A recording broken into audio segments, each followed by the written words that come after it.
জয় রাম, জয় গুরু, নমস্কার। গল্প কথায় রাম ঠাকুর চ্যানেলে সব বন্ধুদের স্বাগতম। বন্ধুরা,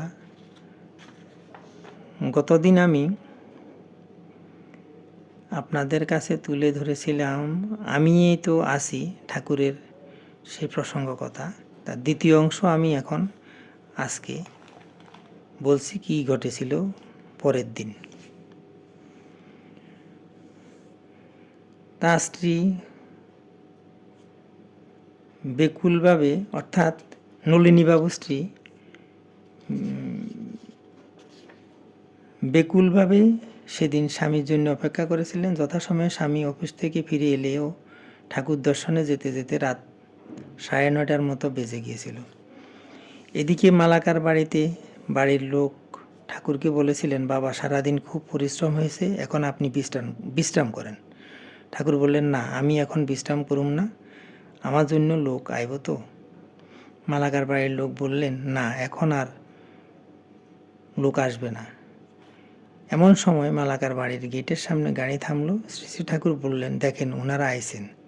এবার তারা ঠাকুর প্রণাম করার জন্য গেলেন।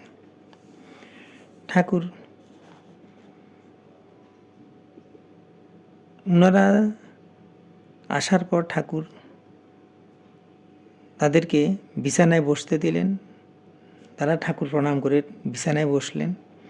অতঃপর ওই স্বামী স্ত্রীকে শ্রী শ্রী ঠাকুর প্রায় আধা ঘন্টা কথা চলে নানা উপদেশ দিয়েছিলেন। এর মধ্যে স্ত্রী ঠাকুরকে বললেন, বাবা আমার স্বামী যেন সুস্থ থাকে, বেঁচে থাকে।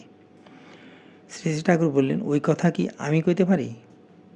তবে স্বামীকে অবজ্ঞা করবেন না, স্বামীর কথা মেনে চলাই ভালো।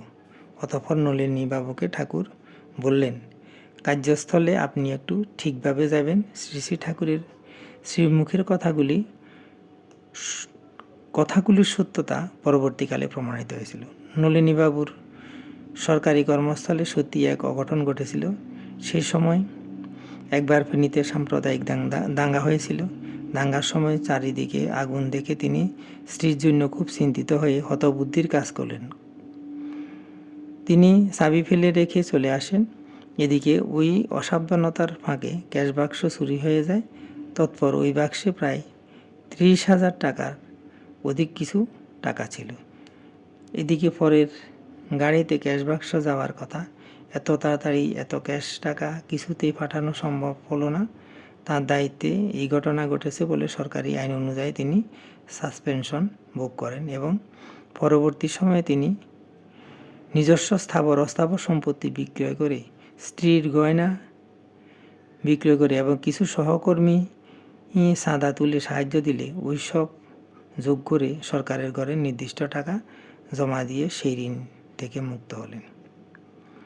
তার স্ত্রী যখন স্বামীর পরমায়ের কথা ঠাকুরকে জিজ্ঞাসা করেছিলেন, তখন ঠাকুর বলেছিলেন, ওই কথা কি আমি কইতে পারি? দয়াল ঠাকুর সত্যটা জানতেন কিন্তু প্রকাশ করেন নাই। মাত্র 40 বছর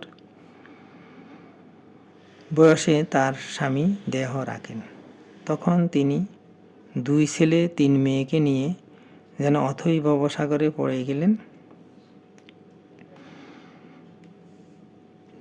তিনি এই ভেবে কান্না করতেন যে ছেলেগুলোর ভবিষ্যৎ অনিশ্চিত হয়ে গেল। সে সময় এক রাতে তিনি মাটিতে শয্যা পেতে ঘুমিয়েছিলেন। তন্দ্রাচ্ছন্ন অবস্থায় তিনি দেখলেন ওই বিছানায় এক পাশে ঠাকুর এসে দাঁড়িয়ে বলছেন, আপনি কাঁদেন কেন? কার লাইগা কাঁদেন? আমি তো আছি, চিন্তা করেন না। এই স্বপ্ন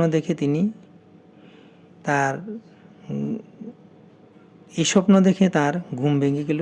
সত্যি সত্যি ঠাকুর এসেছিলেন কিনা এই ভেবে তিনি ওই বিছানার উপর পদচিহ্ন খুঁজতে লাগলেন। কোনো পদচিহ্ন দেখতে পেলেন না। তখন কাঁদতে কাঁদতে ঠাকুর ঠাকুর রবে চিৎকার করতে করতে ওই জায়গাতে গড়াগড়ি দিলেন। সুরুচি আচার্য এরপর আগরতলা মিউনিসিপ্যালিটির স্বাস্থ্য বিভাগে একজন সরকারি কর্মচারী ছিলেন। স্বামীর মৃত্যুর পর তিনি ওই চাকুরিতে যোগদান করেন এবং যথেষ্ট কষ্ট করে একমাত্র ঠাকুর ভরসা করে তিনি সংসারের ছড়ানো জাল এবার অনেকটা গুটিয়ে আনতে সক্ষম হয়েছেন। তিনি বলেছেন, জীবনের দিনগুলিতে অসহায় মুহূর্তে তিনি দয়াল ঠাকুরকে স্মরণ করেছেন। ঠাকুরের কৃপায় আজ তার প্রতিটি সন্তান সাধারণভাবে জীবনে প্রতিষ্ঠিত। তিনি বললেন, আমি মানুষ, তাই চিন্তা না করে পারি না। তবে ঠাকুরের দেওয়া ওই আশ্বাসবাণী মনে হলে আজও আমার বুকের ভেতরটা এত বড় হয়ে যায়, আমার সমস্ত বুক ভরে যায়। তিনি আছেন, আমার জীবন দিয়ে আমি সেই প্রমাণ পেয়েছি। বন্ধুরা, আজ এ পর্যন্তই। এখন আমি একটি ঠাকুরের বেদবাণী থেকে বাণী পড়ে আপনাদেরকে শোনাচ্ছি। ঠাকুর বলেছেন, সংসার মায়াময়, সত্যই পরম ধর্ম। সত্যকে সর্বদা আশ্রয় করিয়া থাকিলে সত্যই আপন শক্তি দ্বারা সুখ দুঃখময় সংসার হইতে পরিত্রাণ করিয়া লয়। সর্বদা ভগবানের উপর নির্ভর করিয়া থাকিবার চেষ্টাই পরম পবিত্র যোগ। ধর্মই পরম পবিত্র রসবিন্দ। বন্ধুরা, আগামী দিন শ্রী শ্রী ঠাকুর সম্পর্কে গল্প বাণী নিয়ে আপনাদের সাথে থাকব। বন্ধুরা, চ্যানেলটি যদি আপনাদের ভালো লেগে থাকে তাহলে সাবস্ক্রাইব করে পাশে থাকবেন। নতুন বন্ধু হলে সাবস্ক্রাইব করবেন, পাশে থাকবেন। বেশি বেশি করে লাইক, শেয়ার, কমেন্ট করবেন। ধন্যবাদ, ভালো থাকবেন। জয় গোবিন্দ, গুরু কৃপাই কেবলম।